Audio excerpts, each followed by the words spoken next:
Revenir en ces lieux, ça soulève en moi des vagues émotionnelles. Je ne suis pas insensible à ces endroits-là. C'est difficile d'être en ces lieux. Ça me rappelle le souvenir de mes camarades et de mes amis. C'est en ces lieux, au conseil de l'entente, que Thomas Sankara et ses camarades ont été assassinés le 15 octobre 1987. Alouna Traoré, seul rescapé de cette tragédie humaine, 30 ans après, remet les pieds pour la première fois dans cette salle où tout a pris fin.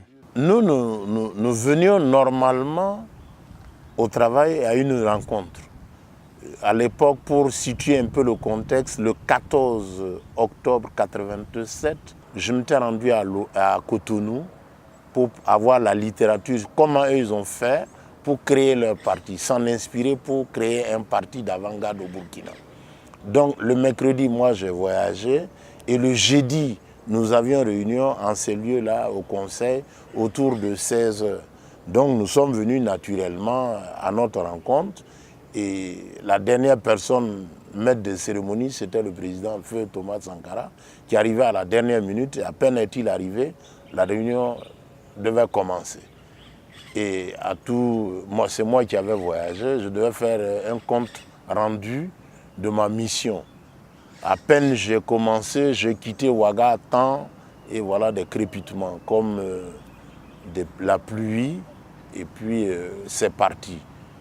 Le PF dans un sursaut s'est levé, a tiré son survêtement vers le bas et il est sorti de ces lieux-là les mains en l'air. La précision est nécessaire et d'importance. Il est sorti les mains en l'air, comme on l'a vu de coutume dans les films western, et il a été cueilli à froid. Nous étions 7 en réunion, y compris le PF lui-même et moi, et les autres.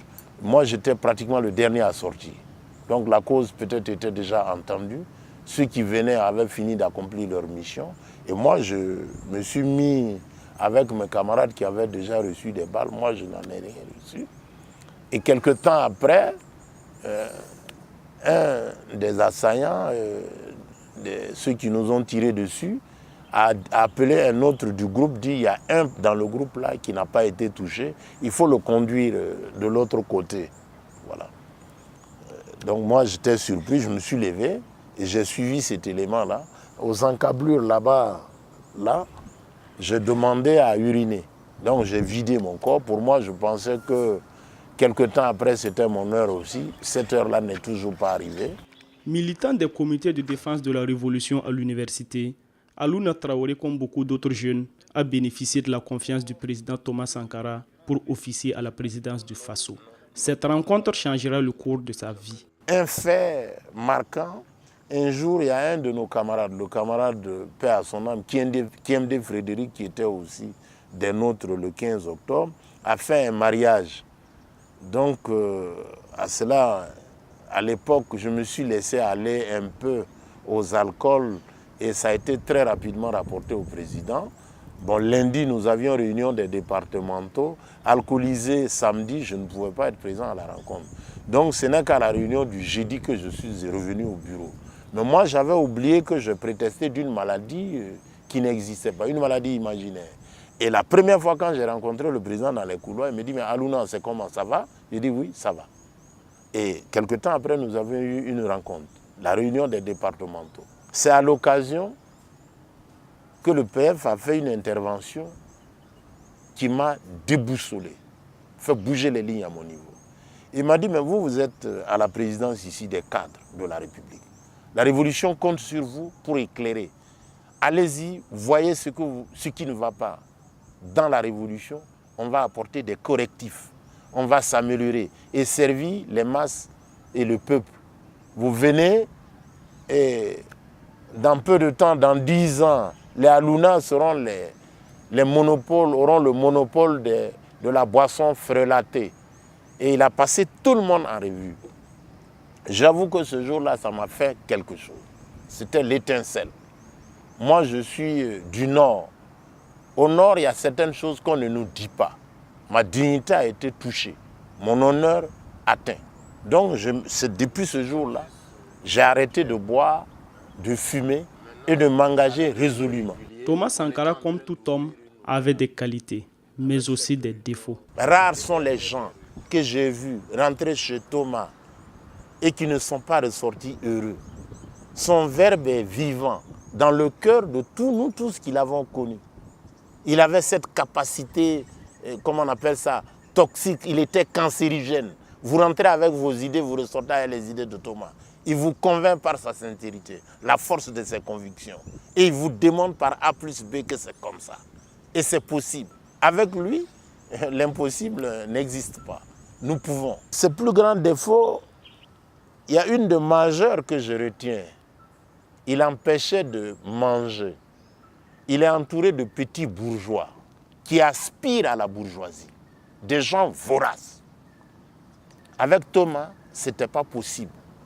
C'était à l'époque, vous voyez, les ministres circulaient en 205 Renault, réduire le train de vie de l'État, c'était ça. Et je pense que l'une des explications majeures du 15 octobre s'expliquerait par la voracité des petits bourgeois.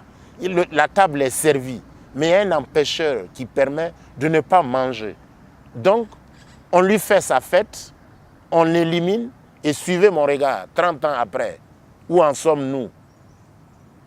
Tous ceux qui ont fait la révolution et qui, après, ont participé de façon consciente ou inconsciente au 15 octobre, sont devenus, pour le bas mot, des argentiers. Matériellement, ils sont satisfaits. À la question de savoir si une révolution est encore possible au Burkina, Alouna Traoré est catégorique. Les mêmes causes produisent les mêmes effets. Le peuple aujourd'hui est éveillé, conscient, demande, pose des questions. Comme Che Guevara dit, soyons réalistes, demandons, exigeons l'impossible. Et l'impossible, ce n'est pas exclu. C'est pas exclu. Une révolution n'est pas exclue. Il faut que les dirigeants soient en phase avec le peuple. Prennent des lois adaptées aux circonstances, parce qu'il n'y a pas de loi. Les lois en elles-mêmes ne valent rien. C'est les circonstances qui font la loi. Il n'y a pas de principe, ce sont les événements qui font les principes. Donc de ce point de vue-là, si les dirigeants oublient le peuple se chargera d'eux. La révolution burkinabé a duré 4 ans, mais elle a laissé derrière elle un héritage hors du commun. Dans le souci de pérenniser les acquis du Conseil national de la Révolution, un comité international pour la construction d'un mémorial Thomas Sankara a été mis en place. Alouna Traoré appelle tous ceux et celles qui ont connu la Révolution et Sankara à témoigner pour la postérité. Comme on dit, le soleil n'apparaît pas à tout le monde de la même manière.